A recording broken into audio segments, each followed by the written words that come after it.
seperti penyisihan sesaat. Kalau ada peserta didik Bapak Ibu yang terlambat, baru dia bukan hukuman fisik, tapi itu adalah penyisihan sesaat. Ya, kalau istilah Bugisnya itu dibombe, bombe ya. Nah, seperti itu. Jadi tidak dipedulikan. Nah, itu namanya penyisihan sesaat dan itu hukuman itu. Tapi untuk saat ini itu sebaiknya jangan terlalu sering dilakukan punishment ini, hukuman ini. Punishment atau penguatan. Jadi penguatan itu ada dua, penguat reinforcement positif, reinforcement negatif. Reinforcement positif itu boleh menggunakan hadiah, boleh menggunakan reward. Rewardnya dalam bentuk apa? Nah, itu juga macam-macam. Reward dalam bentuk makanan, dalam bentuk pujian, dalam bentuk pelukan, dalam bentuk aplos ya. Nah, itu kan juga reward semua. Nah, itu juga reinforcement positif. Nah, reinforcement negatif itu memberikan menarik kondisi tidak nyaman pada anak. Kayak tadi yang saya jelaskan, ketika dia mengantuk di kelas, ya di kelas karena dingin semuanya, maka dimatikan AC-nya. Ketika dimatikan AC, nah itu bukan hukuman, tapi dia reinforcement negatif. Nah, seperti itu ya Pak Ilham ya. Semoga saja bisa dipahami. Nah, selanjutnya, ini kan ada banyak macam teori Bapak Ibu. Ada teori behavioristik, ada humanistik, ada konstruktivistik, ada social learning. Nah, yang mana yang paling tepat digunakan? Nah, mungkin seperti itu pertanyaannya.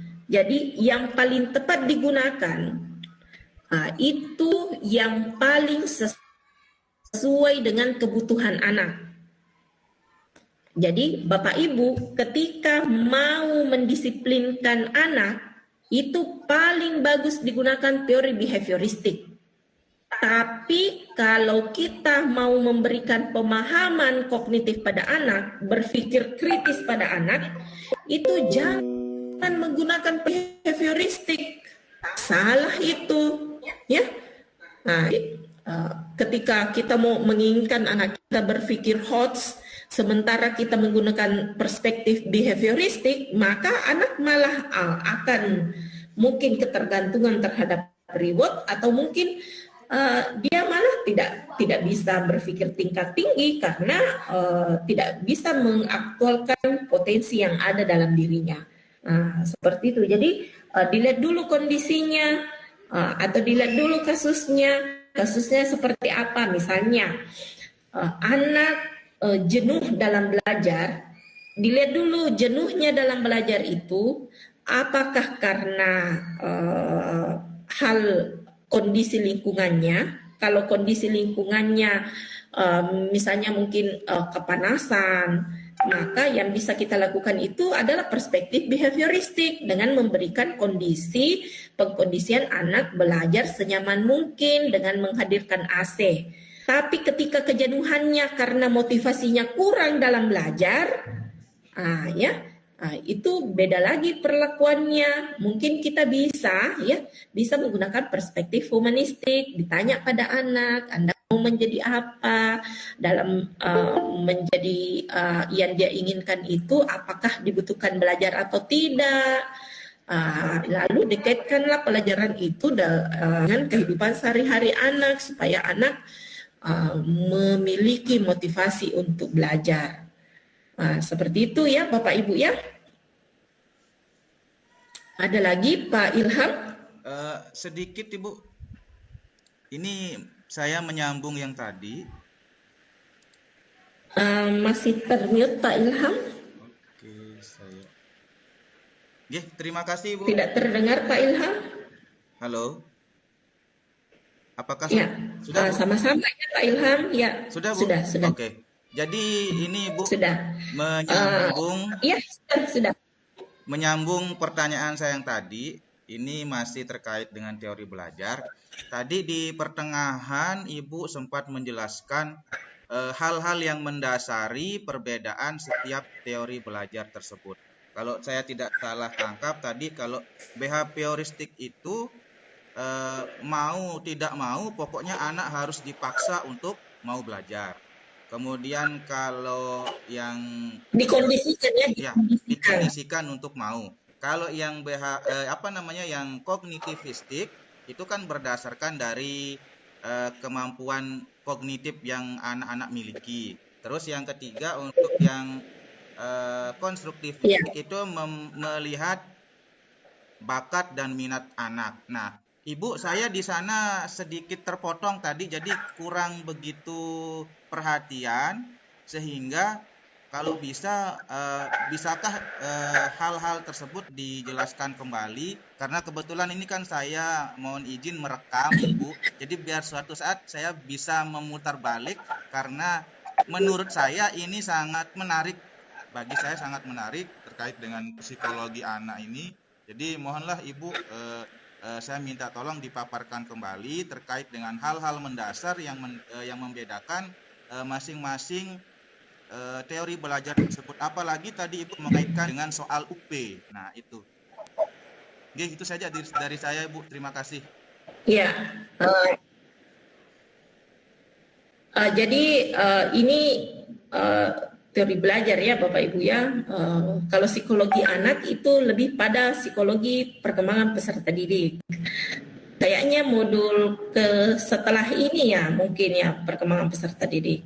Yang memahami karakteristik tiap anak, setiap tahapan perkembangan. Nah, kalau kita itu lebih fokus pada teori belajar. Nah, oke. Jadi tadi sudah didapatkan gambarannya ketika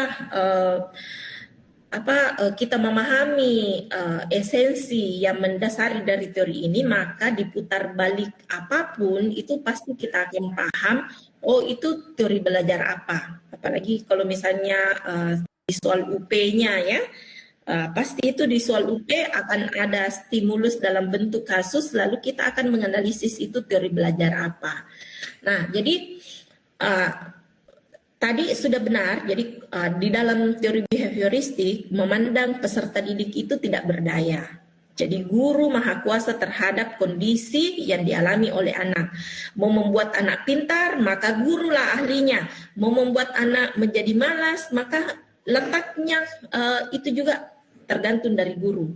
Nah, jadi begitu juga ya ketika ada anak malas, ketika ada anak bodoh, maka yang salah itu dalam perspektif behavioristik, yang salah itu adalah gurunya.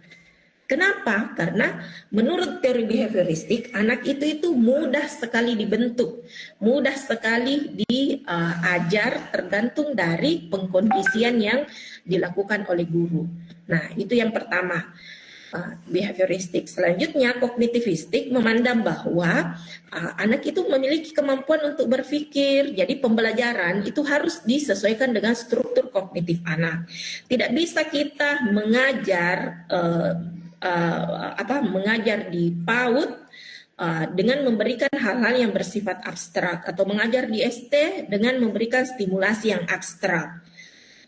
Nah, itu tidak bisa ya. Sama misalnya kayak mendefinisikan apa itu cinta, perasaan bahagia itu apa. Nah, kalau anak SMA yang berpikir abstrak itu dia sudah bisa mendefinisikan meskipun tidak melihat wujudnya. Namun untuk SD tidak bisa, karena struktur kognitif untuk anak SD itu masih operasional konkret, apalagi anak TK. Ya, Bapak Ibu ya, dipahami ya. Selanjutnya untuk teori humanistik. Jadi humanistik itu memandang peserta didik memiliki individual differences masing-masing. Mengakui bahwa setiap anak memiliki perbedaan dan memiliki potensi. Tidak ada anak bodoh, tidak ada anak yang malas. Hanya kenapa dia bodoh? Mungkin minatnya bukan di situ. Kenapa dia malas? Oh, mungkin motivasinya bukan di situ. Akhirnya dia tidak memiliki motivasi untuk belajar. Jadi pembelajaran itu harus disesuaikan dengan bakat dan minat anak. Kalau misalnya kita mengajar sementara itu adalah tuntutan kurikulum, sementara kita menginginkan pembelajaran kita berorientasi humanistik, maka silakan Bapak Ibu memberikan pengkondisian yang menyenangkan supaya anak timbul minatnya untuk belajar, tidak dalam kondisi keterpaksaan, supaya dia bisa mencapai aktualisasi dirinya dengan belajar. Nah, yang terakhir terkait dengan bukan yang terakhir, ternyata masih ada konstruktivistik. Nah, di konstruktivistik ini anak memiliki kemampuan untuk mengkonstruk pengetahuannya. Fungsi guru itu bukan mengajar. Fungsi guru itu hanya menjadi fasilitator, memfasilitasi anak untuk mengkonstruk pengetahuannya. Jadi anak yang mencari pengetahuannya, anak yang menalar sendiri, anak yang menemukan sendiri, dan anak yang menyimpulkan sendiri. Nah, seperti itu kalau dalam konstruktivistik. Selanjutnya dalam teori social learning Bandura diakui bahwa ada interaksi timbal balik antara seorang anak yang sedang belajar dengan kondisi lingkungannya dan proses kognitif yang dia alami. Biasa dikenal dengan deterministik resiprokal. Silahkan Bapak Ibu mencari ya referensi lain, deterministik resiprokal. Nah, itu isi teori dari Bandura yang di dalamnya ada imitasi atau ada modeling. Jadi pembelajaran dalam teori social learning ini bahwa guru itu harus menjadi teladan, harus memberikan contoh-contoh supaya anak bisa lebih mudah untuk memahami yang dia pelajari. Nah, seperti itu ya Bapak Ibu.